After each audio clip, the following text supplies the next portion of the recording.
تو حضرت عائشہ رضی اللہ عنہا فرماتی ہیں کہ حضور اکرم صلی اللہ علیہ وسلم کی اگر کبھی تہجد رہ جاتی، 8 رکعت آپ تہجد پڑھا کرتے تھے عام طور پر، لیکن اگر کبھی تہجد رہ جاتی تو دن میں 8 کے بجائے 12 رکعات اس کی تلافی اور بدل کے طور پر پڑھا کرتے تھے۔ وہ تھے ہمارے مورث، ان کے اعمال کے اندر دوام تھا، ان کے اعمال کے اندر پابندی تھی، ان کے اعمال کے اندر استقامت تھی۔ ظاہر ہے کہ وہ دوام، وہ پابندی، وہ استقامت ہمارے اندر نہیں پائی جاتی۔ ہاں، ہمارے اکابر الحمدللہ انہوں نے جانشینی کا کافی حد تک اہتمام کیا، حق ادا کیا، چلو نہ کہیں احتیاطاً، لیکن ہمارے اسلاف اور ہمارے اکابر الحمدللہ انہوں نے حضور اکرم صلی اللہ علیہ وسلم کے اتباع کی مکمل کوشش کی۔ عزیزوں، میں کہنا یہ چاہتا ہوں، آج جو ہمارے اندر عملی کمزوری پائی جا رہی ہے تو اس کی صورت بڑی وجہ، اس کی بڑی صورت یہ ہو رہی ہے، اللہ کا فضل ہے ویسے ہم اہتمام کرتے ہیں اور سب ہی خدام دین، علماء، ائمہ، حفاظ وہ کسی نہ کسی اپنے بڑے سے، بزرگ سے، شیخ سے وابستہ ہیں۔ یہ بات ہے، الحمدللہ اتنی فکر اور اتنی طلب ہے، لیکن عام طور پر جو ایک بات قدر مشترک سامنے آتی ہے وہ یہ آتی ہے کہ اپنے بڑوں کے بتائے ہوئے وظیفے اور معمولات پر استقامت نہیں ہے۔ زیادہ تر یہ شکوہ سامنے آتا ہے۔ حضور اکرم صلی اللہ علیہ وسلم کے اعمال میں استقامت تھی، ہمارے اکابر کے اعمال کے اندر استقامت تھی، اس لیے اللہ نے ہمارے اسلاف اور ہمارے اکابر کو نورانی بنایا۔ وہ جہاں جاتے تھے نور پھیلتا تھا، ہدایت پھیلتی تھی، ان کی برکت سے بدعات ختم ہو جاتی تھی۔ ہمارے حضرت اقدس مفتی محمود حسن گنگوہی رحمۃ اللہ علیہ نے واقعہ سنایا تھا، استقامت کیسی ہوتی ہے اس پر حضرت اقدس مولانا رشید احمد گنگوہی رحمۃ اللہ علیہ کے شاگرد خاص اور مرید خاص تھے مولانا احمد شاہ، مولانا احمد شاہ مراد آباد کے علاقے کے رہنے والے تھے۔ ان کو کسی صاحب نے دعوت نامہ بھیجا کہ حضرت مجھے مکان بنانا ہے، میں مکان کی بنیاد رکھنے کے لیے آپ کو بلانا چاہتا ہوں۔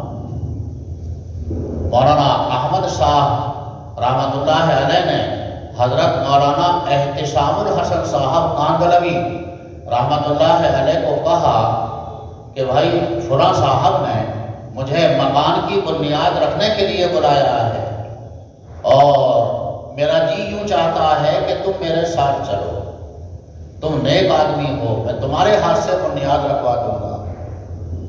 مولانا احتشام الحسن صاحب نے عرض کیا کہ جی ٹھیک ہے، میں آپ کے ساتھ چلوں گا۔ وہاں پہنچ گئے، وہاں رات میں قیام تھا تو حضرت مولانا احمد شاہ رحمۃ اللہ علیہ کی طبیعت خراب ہو گئی اور حضرت کو دست آنے لگے، کافی دست آئے، بار بار استنجے میں جاتے، پھر آتے، لیٹتے، پھر استنجے میں جاتے، رات کا کچھ حصہ اسی طرح سے گزر گیا۔ مولانا احمد شاہ صاحب رحمۃ اللہ علیہ نے جب سفر شروع کیا تو مولانا احتشام الحسن صاحب سے ایک بات یہ رکھی کہ آپ امیر سفر رہو گے، سفر کا امیر میں آپ کو مقرر کرتا ہوں۔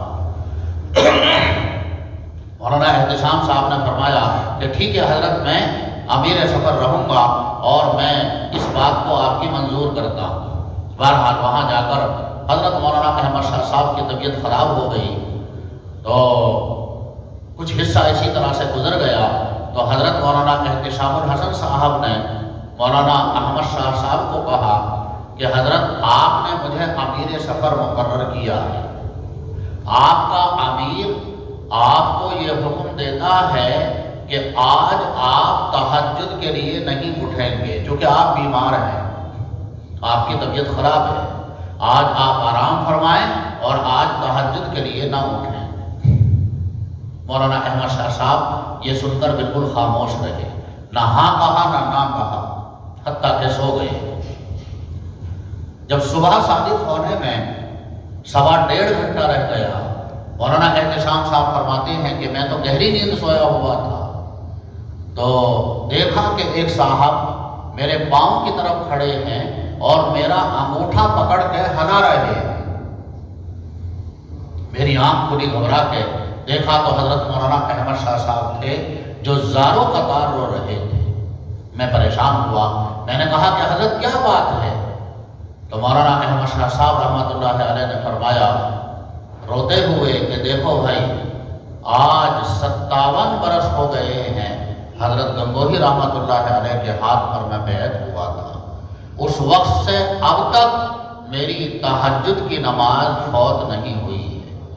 میں تمہیں حضرت مولانا رشید احمد گنگوہی رحمۃ اللہ علیہ کا واسطہ دے کر کہتا ہوں، تم امیر سفر ہو، تم نے مجھے تہجد کے لیے منع کر دیا ہے، میں حضرت گنگوہی کا واسطہ دے کر کہتا ہوں کہ مجھے تہجد کی اجازت دے دو۔ مولانا احتشام صاحب نے فرمایا کہ حضرت آپ کو ہر طرح سے اجازت ہے، آپ پریشان نہ ہو۔ عزیزو بھائیو، یہ تھے ہمارے اکابر اہل استقامت۔ اللہ تعالیٰ شانہ نے ان کو نورانی بنایا، پھر ان کا نور پھیلا، ان کے ذریعے سے اللہ تعالیٰ شانہ نے ہدایت کا کام لیا۔ ایسا نور پھیلا، ایسا نور پھیلا، ایسی ہدایت پھیلی کہ ان حضرات کا وجود ہی الحمدللہ نور پھیلنے کے لیے اور ہدایت کے لیے کافی ہو جایا کرتا تھا۔ گجرات کے علاقے میں ہم جاتے ہیں، بھروچ کے علاقے میں، بھروچ کے علاقے میں بعض علاقوں میں ابھی بھی بدعات ہیں، اور کچھ حصہ ایسا ہے کہ الحمدللہ وہاں سے بدعات ختم ہو گئی۔ تو وہاں کے لوگوں نے مجھے خود بتایا، یہ بتایا کہ بھروچ کا پورا علاقہ یہ بدعات کا گڑھ تھا۔ حضرت مدنی رحمت اللہ علیہ کا یہاں سفر ہوا، حضرت مدنی رحمت اللہ علیہ جن علاقوں سے گزر گئے، حالانکہ نہ وہاں حضرت کا بیان ہوا، نہ تقریر ہوئی، نہ مجلس ہوئی، لیکن جن علاقوں سے حضرت مدنی رحمت اللہ علیہ گزر گئے وہاں سے بدعات کا خاتمہ ہو گیا، اور جن علاقوں سے حضرت نہیں گزرے وہاں بدعات آج تک موجود ہیں۔ حضور اکرم صلی اللہ علیہ وسلم نے اپنے آپ کو نورانی بنایا، اعمال اختیار فرمائے، ان پر مداومت اختیار فرمائی، مداومت کی ترغیب دی۔ خیر العمل ما دیم علیہ وان قل، بہترین عمل وہ ہے جس پر مداومت ہو، چاہے عمل آدمی اپنا کم مقرر کرے، وظیفہ اپنا کم مقرر کرے، لیکن اس پر مداومت ہونی چاہیے، اس پر دوام ہونا چاہیے، اس پر پابندی ہونی چاہیے، پھر اللہ اس عمل کے اندر اثر پیدا فرما دیتا ہے۔ حضرت اقدس تھانوی رحمۃ اللہ علیہ نے فرمایا اسی حدیث کی تشریح کرتے ہوئے، خیر العمل ما دیم علیہ وان قل، بہترین عمل وہ ہے جس پر مداومت ہو، جس پر پابندی ہو۔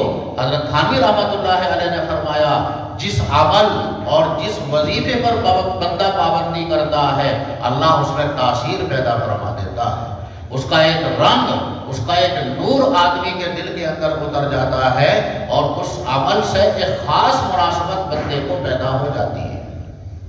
ہمارے اکابر میں حضرت اقدس مولانا خلیل احمد صاحب سہارنپوری رحمت اللہ علیہ کے حالات میں ہے، حضرت تہجد کے اس قدر پابند تھے۔ حضرت سہارنپوری رحمت اللہ علیہ تہجد کے اس قدر پابند تھے کہ حضر میں تو پابندی فرماتے ہی تھے، سفر میں بھی حضرت کی تہجد ناغہ نہیں ہوتی تھی۔ اور ان حضرات کی تہجد کس طرح سے ہوتی تھی؟ پارہ پڑھنے کے ساتھ۔ یہ بھی مسئلہ ہمارے ذہنوں سے آج کل نکل گیا ہے۔ حضرات صحابہ، حضرت صلی اللہ علیہ وسلم، حضرات صحابہ، سلف صالحین اور ہمارے اکابر جو تہجد پڑھا کرتے تھے تو وہ تہجد میں پارہ ایک معتد بہ مقدار پارے کی پڑھا کرتے تھے، اور قرآن اصل نازل بھی اسی لیے ہوا ہے کہ قرآن کو نماز کے اندر پڑھا جائے۔ لا تجہر بصلاتک ولا تخافت بها وابتغ بین ذلک سبیلا، یہ آیت کریمہ جو نازل ہوئی ہے وہ تہجد کے بارے میں ہی نازل ہوئی ہے۔ حضرت صلی اللہ علیہ وسلم بھی قرآن کا ایک معتدب حصہ تہجد کے اندر پڑھا کرتے تھے، صحابہ رضی اللہ تعالیٰ عنہم بھی تہجد پڑھتے تھے، اس میں قرآن کا ایک معتدب حصہ پڑھا کرتے تھے۔ سلف صالحین کا بھی یہی معمول تھا اور ہمارے اکابر کا بھی یہی معمول تھا۔ یہ مسئلہ بھی ہمارے ذہنوں سے نکل گیا۔ تہجد پڑھتے ہیں، قرآن ہی پڑھتے ہیں ہم بھی۔ پارے کا مطلب یہ ہے ایک اچھی خاصی مقدار، 1 پارہ، 1.5 پارہ، 2 پارے، جتنی اللہ توفیق دے۔ خاص طور پر جو حفاظ ہیں، حافظ ہیں قرآن کے، ان کے لیے خاص حکم ہے کہ وہ قرآن پاک تہجد میں پڑھیں، نوافل کے اندر قرآن کریم پڑھیں۔ اس کی برکات ہیں، اس کی نورانیت ہے۔ حضرت اسید بن حضیر رضی اللہ تعالیٰ عنہ فرماتے ہیں، اپنا واقعہ بیان کرتے ہیں، بخاری شریف کے اندر روایت آئی ہے، میں تہجد پڑھ رہا تھا اور قرآن میں پڑھ رہا تھا۔ تہجد میں میرے برابر میں میرا بچہ، چھوٹا بچہ یحییٰ نام کا لیٹا ہوا تھا، سو رہا تھا، برابر میں گھوڑا بھی تھا۔ میں نے تہجد میں قرآن پڑھنا شروع کیا تو گھوڑے نے بدکنا شروع کر دیا۔ میں نے قرات اپنی آہستہ کی تو وہ گھوڑا ٹھہر گیا۔ پھر میں نے قرآن پڑھنا شروع کیا تو گھوڑا پھر بدکنے لگا۔ پھر میں نے قرات اپنی آہستہ کی، پھر وہ ٹھہر گیا۔ کئی مرتبہ ایسا ہی ہوا۔ میں نے جلدی سے اپنی نماز پوری کی۔ یہ خطرہ محسوس ہوا کہ وہ گھوڑا کہیں بچے کو کچل نہ دے۔ میں نے اپنی نماز مکمل کی۔ میں نے آسمان کی طرف دیکھا تو کچھ چراغ قسم کے کچھ انوارات مجھے نیچے کو آتے ہوئے محسوس ہوئے، نظر آئے۔ صبح ہوئی، میں نے حضور اکرم صلی اللہ علیہ وسلم سے یہ حال عرض کیا کہ یہ ایسا ایسا ہوا۔ حضور اکرم صلی اللہ علیہ وسلم نے ارشاد فرمایا، تمہیں معلوم ہے وہ چراغ جو تمہیں نظر آئے وہ کیا تھا؟ کہ جی نہیں جانتا۔ فرمایا کہ وہ ملائکہ تھے، وہ نور ملائکہ کا نور تھا۔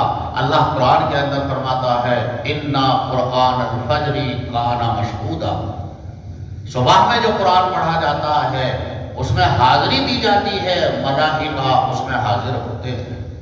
فرمایا حضور اکرم صلی اللہ علیہ وسلم نے، اے اسید تمہیں پڑھتے رہنا چاہیے تھا، تمہیں پڑھتے رہنا چاہیے تھا۔ انہوں نے معذرت کی کہ جی مجھے یہ خوف ہوا کہ کہیں یہ گھوڑا میرے بچے کو کچل نہ دے۔ اور ایک حدیث کے اندر ہے اسی قسم کا واقعہ، ایک دوسری حدیث کے اندر آیا، اس میں فرمایا حضور اکرم صلی اللہ علیہ وسلم نے، اگر اپنی قرات کو تم موقوف نہ کرتے تو یہ ملائکہ تمہارے پاس حاضر ہو جاتے، تم سے ملاقات کرتے۔ حضرت سہارنپوری رحمۃ اللہ علیہ تہجد کا بہت اہتمام فرماتے تھے۔ سفر میں بھی، حتیٰ کہ ٹرین میں بھی حضرت کی تہجد فوت نہیں ہوتی تھی۔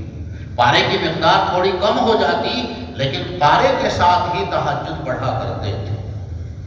اس اہتمام کی وجہ سے اللہ نے ان حضرات کو نورانی بنا دیا۔